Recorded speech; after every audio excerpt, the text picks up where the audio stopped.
আগামী ডিসেম্বরকে ধরে ত্রয়োদশ জাতীয় সংসদ নির্বাচনের প্রস্তুতি নিচ্ছে কমিশন।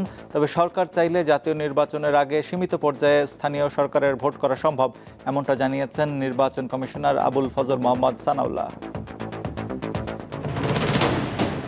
পিলখানা হত্যাকাণ্ডে বিডিআরের নিরপরাধ সদস্যদের মুক্তিসহ ৬ দফা দাবিতে শহীদ মিনারে অবস্থান কর্মসূচি পালন করছেন চাকরিচ্যুত বিডিআর সদস্যরা। ১৩ ফেব্রুয়ারি পর্যন্ত চলবে এই কর্মসূচি। এর মধ্যে সুখবর না এলে কঠোর কর্মসূচির হুঁশিয়ারি আয়োজকদের। সংস্কার কমিশনের দেয়া প্রস্তাবগুলো বিবেচনা করে রাষ্ট্র পুনর্গঠনের কাজে এগিয়ে নেওয়া হবে।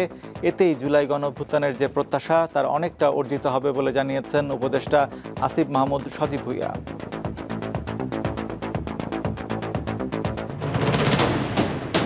সাংবাদিক দম্পতি সাগর সরোয়ার ও মেহেরিন রুনি হত্যাকাণ্ডের ১৩ বছর পূর্ণ হল। হত্যা মামলার আইনজীবী শিশির মনির জানান, বেশ কিছু তথ্য তাদের হাতে এসেছে। দ্রুতই হাইকোর্টে দাখিল হবে তদন্ত রিপোর্ট। চ্যাম্পিয়ন্স লিগের প্লে অফের পর্বের প্রথম লেগে মুখোমুখি হবে দুই জায়ান্ট, রিয়াল মাদ্রিদ ও ম্যানচেস্টার সিটি। অপর ম্যাচে ইউভেন্টাসের প্রতিপক্ষ পিএসভি আর ডর্টমুন্ড খেলবে স্পোর্টিং লিসবনের বিপক্ষে। সবগুলো ম্যাচই শুরু বাংলাদেশ সময় রাত ২টায়।